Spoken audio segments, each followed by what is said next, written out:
성경 말씀 에베소서 5장 21절입니다.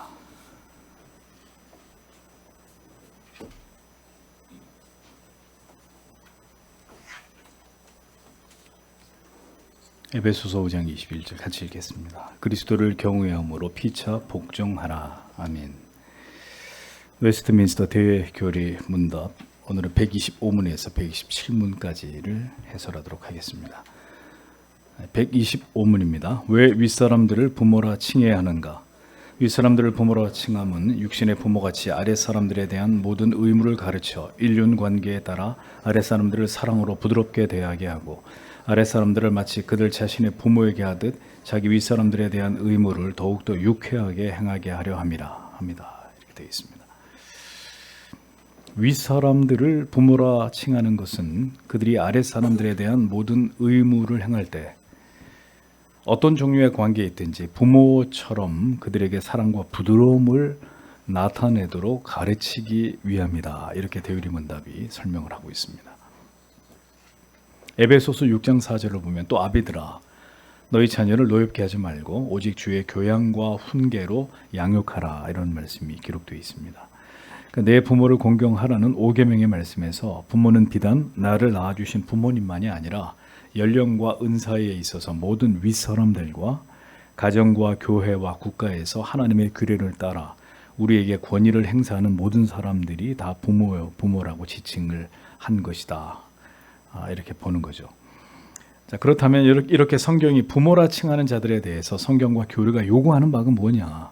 이것을 대유리 문답이 설명하고 있습니다. 그러니까 우리가 알아야 할 바는 가정과 교회와 국가 같은 사회에 존재하는 모든 권위의 자리는 가정에서 육신의 부모의 위치와 동일하다. 이렇게 보는 것입니다. 하나님께서 위에 있는 자들에게 권위만을 주신 것이 아니라 의무까지 주셨습니다. 그러므로 위에 있는 자들은 모두 부모와 같은 심정으로 부모가 자녀에게 하듯이 자신들의 권위 아래에 있는 자들에게 사랑과 부드러움으로 대하여서 이들을 잘 지도하고 이끌면 가르쳐야 될 의무와 책임이 있다라는 사실을 우리에게 상기시키고 있습니다. 이것이 모든 윗사람을 부모라고 칭하는 이유다. 5계명에서 부모라고 칭하는 이유다라고 교리가 설명을 하고 있습니다. 학교에서 학생들을 지도하는 선생님이나 혹은 조직사회에서의 상급자들 그들에 대해서 그러야 되고 군대의 지휘관, 사업에서 기업에서는 그 대표가 직원들에 대해서 그런 마음을 가져야 된다고 교리가 교훈을 하고 있습니다. 그래서 바울은 고린도전서 4장 14절 15절에서 이렇게 말씀하고 있죠. 내가 너희를 부끄럽게 하려고 이것을 쓰는 것이 아니라 오직 너희를 내 사랑하는 자녀같이 권하려 하는 것이라. 그리스도 안에서 1만 스승이 있으되 아비는 많지 아니하니 그리스도 예수 안에서 복음으로서 내가 너희를 낳았음이라 라고 말씀하고 있습니다. 그러니까 바울은 고린도 교회 성도를 자기에게 있어서 사랑하는 자녀처럼 여겼고 자신이 낳은 자식처럼 여기고 있었던 것을 볼 수 있습니다. 한 영혼을 다시 태어나게 하는 것은 해산의 수고와 버금가리만큼 아니 그 이상의 고통과 눈물이 필요한 일입니다. 한 영혼을 회심시키는 것, 회심의 자리로 이끄는 것, 해산의 수고라고까지 성경이 이야기를 합니다. 해산의 수고는 사실 하루에 지나지 않지만 영적인 해산을 하기 위해 진통을 하는 것은 수년에서 수십 년이 걸리는 일입니다. 자녀처럼 여기지 않는다면 오래전에 포기해도 이상하지 않을 만큼 그 일은 고통스러운 일입니다. 그러니까 권위를 내세워서 복종만을 강요하는 것이 아니라 아버지의 마음, 어머니의 마음으로 아래에 있는 사람들을 보살피고 그들을 격려하고 용기를 북돋아주고 더 하나님의 뜻에 순복하도록 지도하고 돕는 일 또한 위에 있는 사람들이 가져야 될 부모라 칭함을 입은 자들의 책임과 사명이다라는 사실을 우리가 기억해야 합니다. 그렇게 해야 되는 이유를 이어 교리가 설명하기를 아랫사람들이 윗사람들에 대한 의무들을 수행할 때 자기 부모에게 하듯이 더 큰 자발성과 즐거움으로 행하도록 하기 위해서다. 이렇게 설명을 합니다. 그러니까 위에 있는 사람은 부모가 자녀에게 하듯이 자기 아랫사람들에 대해서 그렇게 그들을 부드럽게 온유하게 이끌어야 되고 아래에 있는 사람은 윗사람들에 대한 모든 의무를 행할 때 자신의 부모에게 하듯이 나를 낳아주신 내 부모에게 하듯이 자발성과 즐거움으로 이 일을 행하도록 하기 위해서 부모다, 윗사람들을 다 부모라고 칭한다라는 거죠. 윗사람들이 사랑과 온유와 부드러움으로 아랫사람을 보살피고, 아랫사람들은 부모를 대할 때와 같은 마음으로 그렇게 아랫사람의 모든 의무를 기꺼이 즐거움으로 수행하라고 교리가 우리에게 말씀합니다. 교리가 우리에게 이렇게 원론적인 것을 말하고 있지만 우리가 지금 살아가고 있는 시대에서 이와 같은 모습을 찾는 것은 쉬운 일이 아닙니다. 그렇죠? 네. 슬프게도 작금의 시대를 보십시오. 젊은이들의 세대와 장년 세대 간의 갈등과 대립이 격화되어 있고, 이 시대의 젊은이들은 이제 부모를 비롯해서 자기들의 조직이나 사회 속에서 윗사람의 권위에 대한 존중이나 순종의 모습과는 점점 거리가 멀어져 가고 있습니다. 권위와 질서가 붕괴되고 있는, 오직 평등만이 강조되고 있는 이런 세상입니다. 인본주의는 수평적인 평등만을 강조합니다. 그 이유는 이 모든 권위와 질서를 부여하신 분이 하나님이신데, 그 하나님을 부정하기 위해서 권위와 질서를 부정하고 파괴하도록 유도하는 것이죠.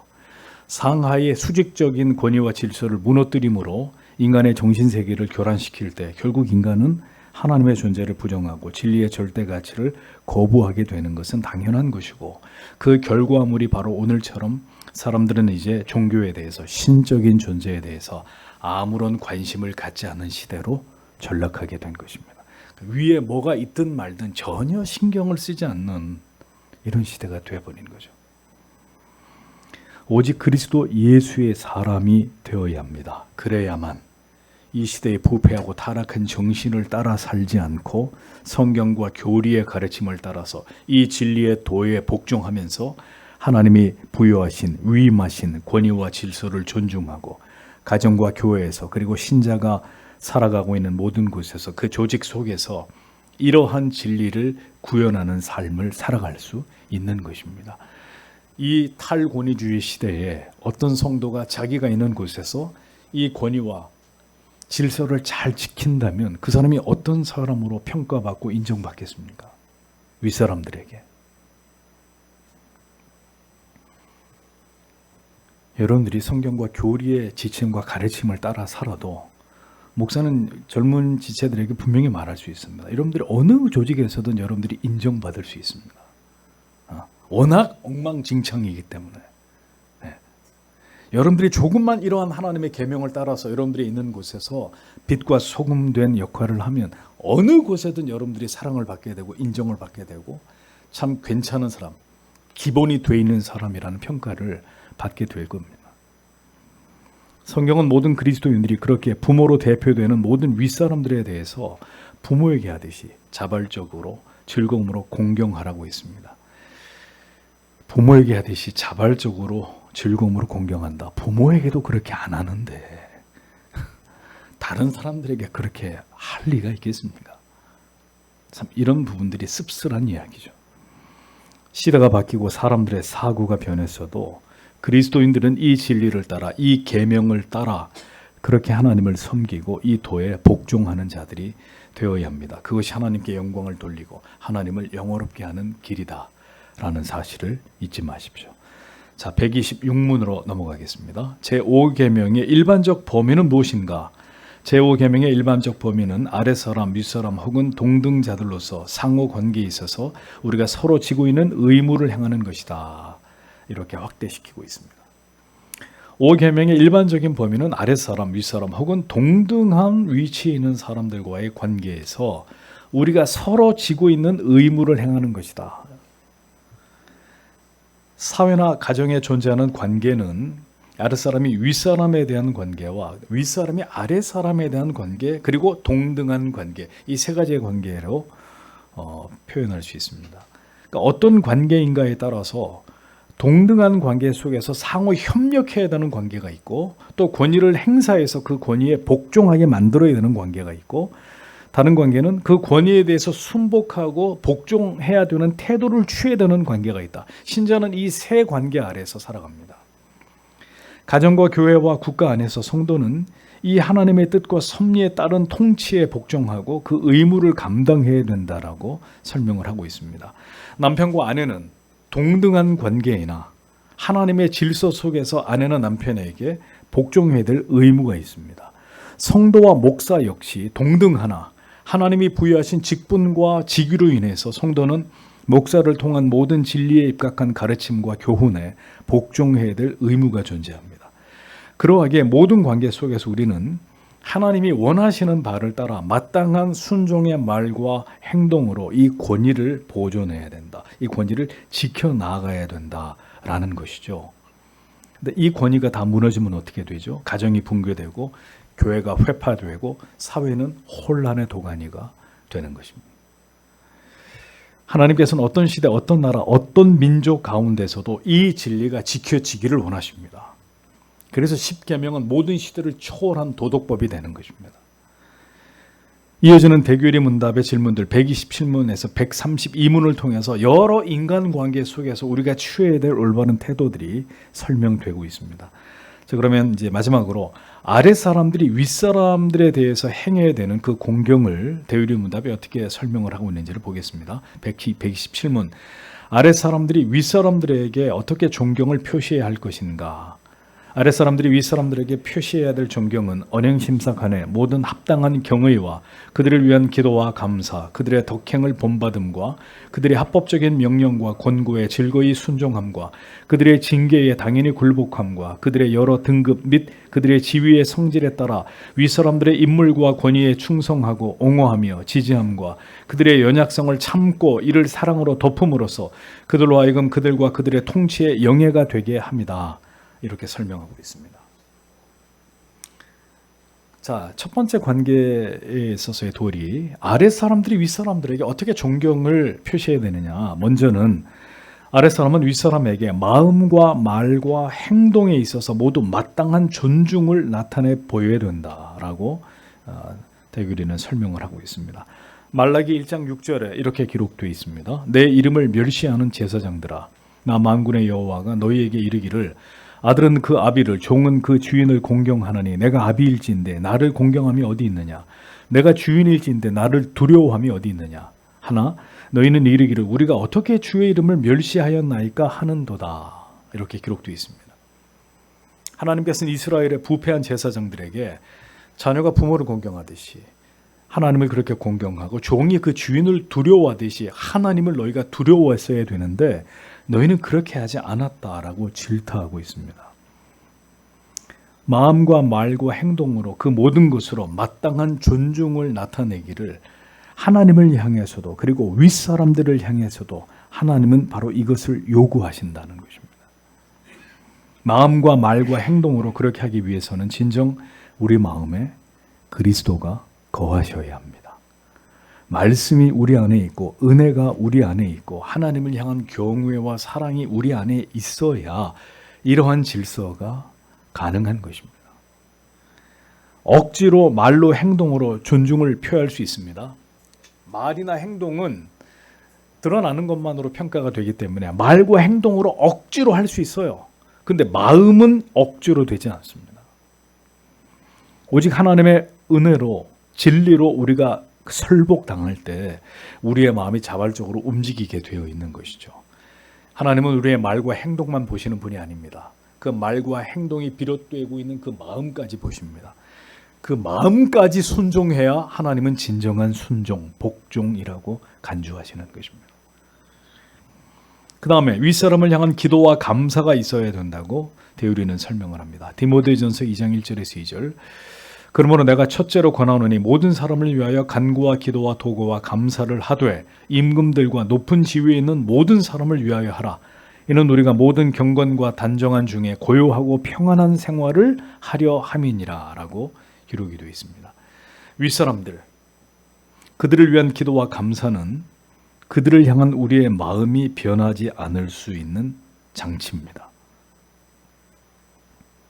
사랑과 존경이 변치 않고 계속되기 위해서는 하나님께서 우리에게 허락하신 그분들을 향한 윗사람들을 향한 감사하는 마음, 그들을 위해 지속적으로 기도하는 일이 필요합니다. 하나님이 부모님을 나에게 주신 것을 감사합니다. 그리고 이 부모님들을 하나님께서 귀하게 세워주시고 이분들이 영육간에 건강하게 해주시고 계속해서 교회와 가정에서 존경받는 아버지 어머니가 되게 해주십시오 라고 매일매일 기도하는 것은 여러분들의 마음을 사탄에게 빼앗기지 않게 만드는 안전장치가 된다 이거죠. 그런데 윗사람들을 향해 감사하지도 않고 기도하지 않으면 어떤 결과가 생길까요? 그들을 무시하고 업신 여기고 짓밟으려고 하는 마음이 스물스물 이 죄악된 이 반항하려고 하는 마음이 우리 안에서 올라온단 말입니다.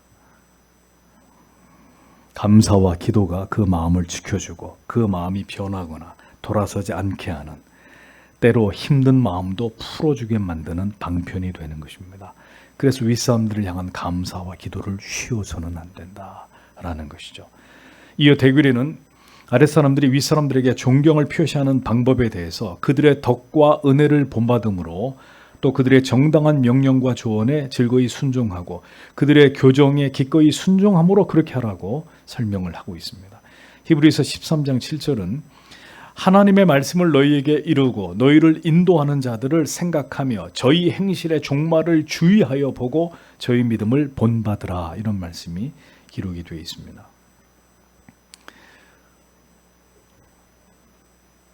너희를 인도하는 자들을 생각하고 저희 행실의 종말을 주의하여 보고 그리고 저희 믿음을 본받으라.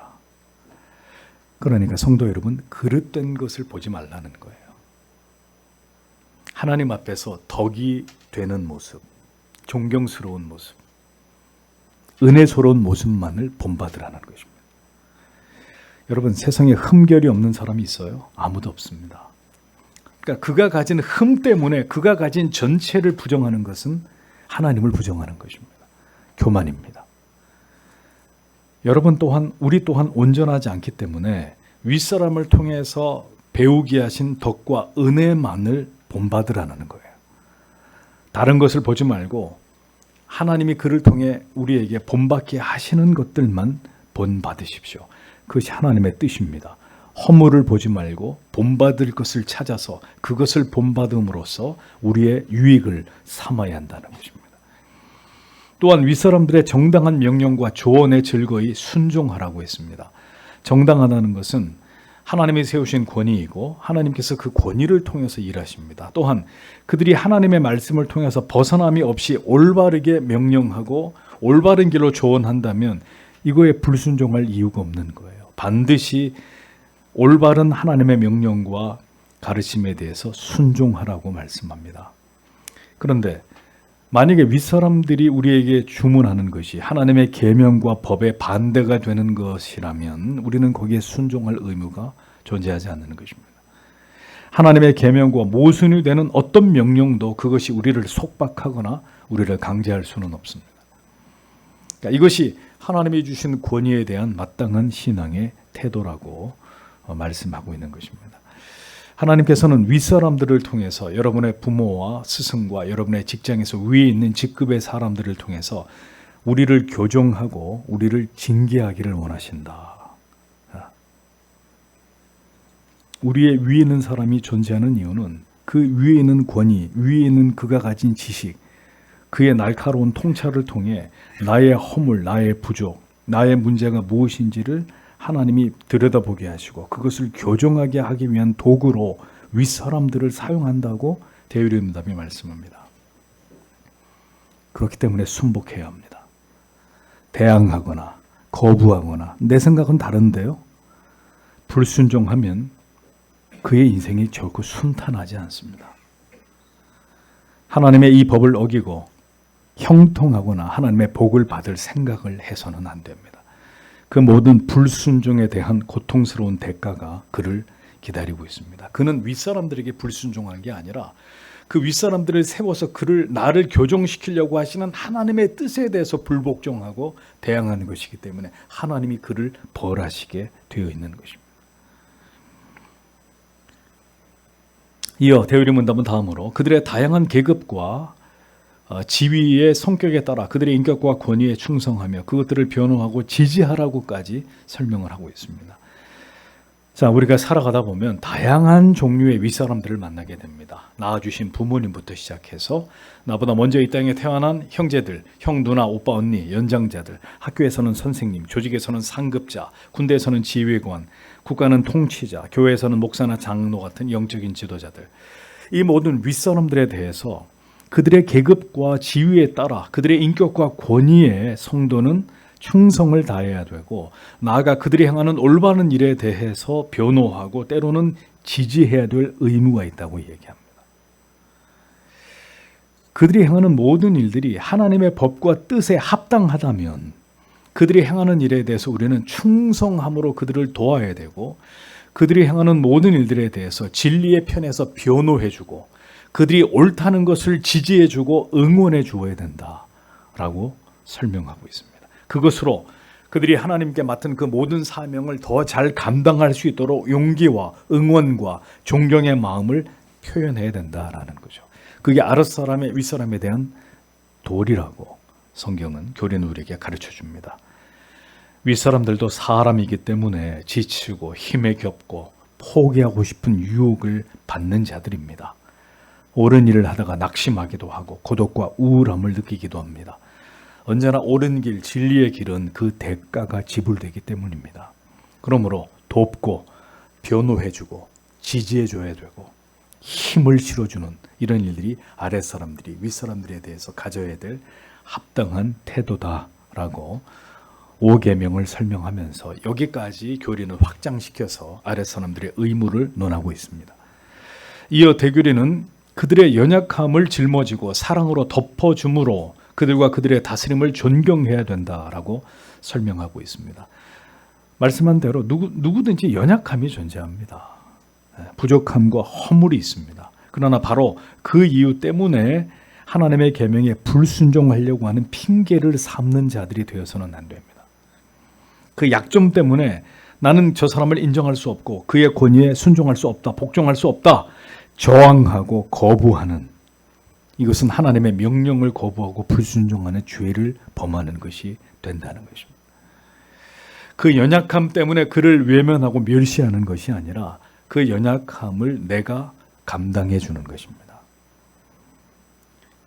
그건 우리가 감당해야 될 몫이다라고 여기고 그 부분을 위해서 기도해 주고 보완해 주고 덮어 줌으로 그것을 핑계 삼아 그 권위나 그 사람을 부정하고 거절하는 것이 아니라 그럼에도 불구하고 그들의 권위와 그 다스림을 존경해야 된다라고 대교리는 아랫사람들의 도리를 설명하고 있습니다.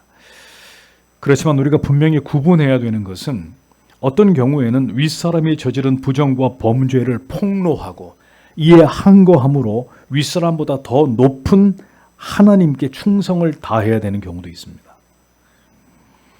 그들의 범죄와 흉악을 국가의 사법기관이나 교회 당회나 그 위 상위 교회 기관에 보고해서 법적인 조치를 받게 하고 권징을 받게 하는 것은 우리의 의무입니다. 그러므로 대유리문답에서 덮어주라고 한 연약은 죄를 의미하는 게 아니에요. 죄를 저질러도 다 덮어주라. 목사가 온갖 나쁜 짓거리 해도 다 은혜로 다 넘어가 그럴 수도 있지. 지금 그런 얘기를 하는 게 아닙니다. 오래 참고 사랑으로 덮어주고 이해해주고 기다려줄 수 있는 것은 인간적 연약함에 대해서 그의 어떤 인간적인 실수나 인격적인 허물을 가리키는 것이지 그의 중대한 범죄를 덮어주라는 말이 아닙니다. 누구나 가지고 있는 그 연약함과 부족함에 대해서 그것을 덮어주고 변함없이 하나님께서 세우신 권위와 다스림을 존중하라는 의미입니다. 이 모든 것은 우리 안에 있는 교만과 우리의 생각을 철저하게 지우고 또 지우면서 그리스도께 은혜를 구할 때에만이 가능한 일입니다.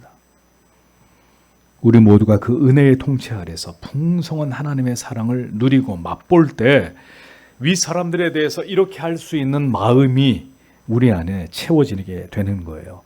우리가 하나님에 대해서 알지 못하고 하나님을 향한 어떤 은혜도 존재하지 않고 진리의 말씀을 통해 큰 깨달음을 얻지 못하고 있는 강팍하고 완고한 상태라면 어떻게 되겠어요?